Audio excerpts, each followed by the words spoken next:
pumapasada ng jeepney itong si June Quintanar. Samantalang factory worker naman ang kanyang asawang si Glo. Ngunit sa pagpiit ng kapalaran, bumaliktad ang uri ng kanyang pamumuhay. Nahali ngayon ang kanyang pamilya sa mga may sinabi sa lipunan. At kung dati si June ay taga-maneho, ngayon isang kolektor na siya ng imported cars. Panoorin natin itong driver noon, kolektor ngayon. Simple lang ang buhay noon ng magnobyong June at Gloria.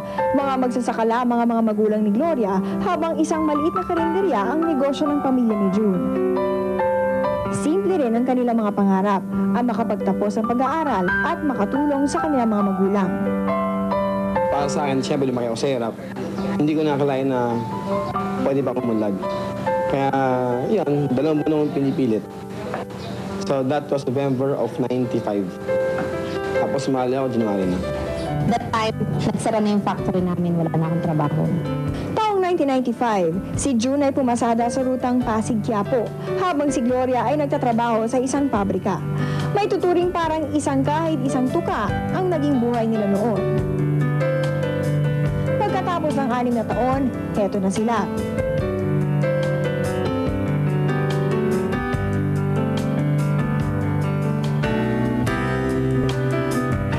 Ba naman ang mag-aakala ng isang dating jeepney driver noon ay magmamaneho na ngayon ng isang bagong-bagong Ferrari. Dahil dati, di ba, alam mo naman, lumaki ako sa hirap. Puro pera siyempre, pera sa umaga, pera, problema. Sa gabi, problema, pera. And benefit siyempre yung mga kotse. No? Bakit lupa, nag-gain ako ng knowledge, no? Nag-improve yung personality ko. Dahil dati isa lang ko, kwentong barbero lang eh. Tapos ngayon, nakakarap na ako sa mga iba't ibang tao. I was able to gain control of my life and my time. Pero hindi naging madali ang landas na tinahak ng mag-asawang ito. Nang mag-umpisa silang magbenta ng Forever Living Products International noong 1995, ay puros katatawanan ang inabot nila mula sa kanilang mga pamilya at kaibigan.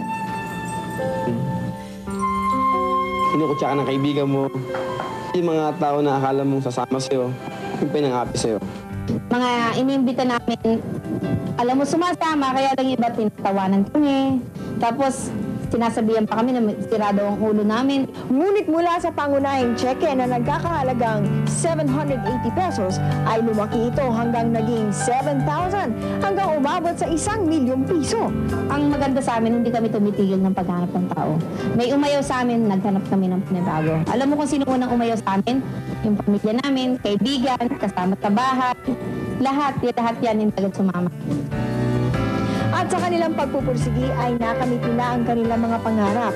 Ngayon ay meron na silang malapalasyong bahay na nagkakahalagang mahigit sa 10,000,000 piso. At mga mamahaling sasakyan katulad ng Ferrari, kompresor at Mercedes-Benz na nagkakahalaga ng mahigit 3,000,000 bawat isa. 5 taon ako forever living, no? Pero siguro, dahil nga negosyo ko tao, alam mo, hanggang malakas ako siguro. In fact, no forever living, plano ko, gawin ko ito forever. Hindi biro ang kinikita ng mag-asawa ngayon. Bukod pa sa mahigit 1,000,000 piso na tinatanggap nila sa kada buwan, ay tumatanggap pa sila ng bonus na umaabot hanggang 13,000,000 pesos kada taon.